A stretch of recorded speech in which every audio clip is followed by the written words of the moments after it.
नमस्ते दोस्तों, आज हम वेद और पुराण का सर्वश्रेष्ठ ग्रंथ गरुड़ पुराण के अनुसार आत्मा मरने के बाद भी वापस क्यों आती है, इसकी रहस्यमयी जानकारी प्राप्त करते हैं। अभी तक आपने हमारे चैनल को सब्सक्राइब नहीं किया है तो प्लीज चैनल को लाइक और सब्सक्राइब जरूर करें, धन्यवाद। गरुड़ पुराण के अनुसार मनुष्य के मरने के बाद आत्मा तुरंत मुक्त नहीं हो जाती। आत्मा के वापस आने, पुनर्जन्म लेने के कई कारण बताए गए हैं। कर्म का बंधन। हर जीव अपने कर्मों के आधार पर आगे का जीवन पाता है। अच्छे बुरे कर्मों का हिसाब आत्मा को भोगना पड़ता है।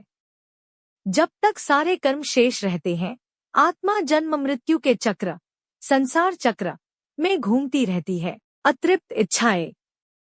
यदि मृत्यु के समय मनुष्य की इच्छाएं अधूरी रह जाती हैं, तो आत्मा उन्हें पूरा करने के लिए फिर से जन्म लेती है।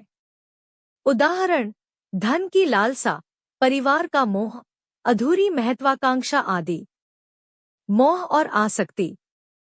शरीर, परिवार, घर और संपत्ति के प्रति अत्यधिक आसक्ति आत्मा को मुक्त नहीं होने देती, इसलिए वह बार बार संसार में लौटती है।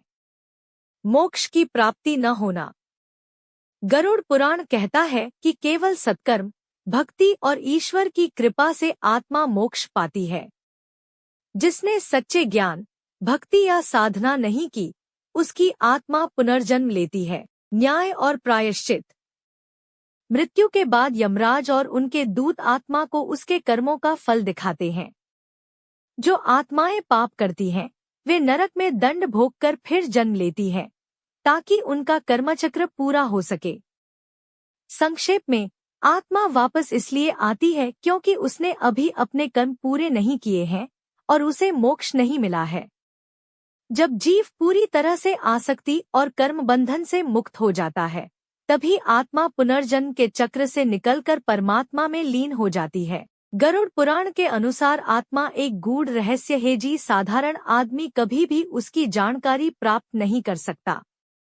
ऐसे ही रोचक और रहस्यमयी कहानी को जानने के लिए चैनल को लाइक और सब्सक्राइब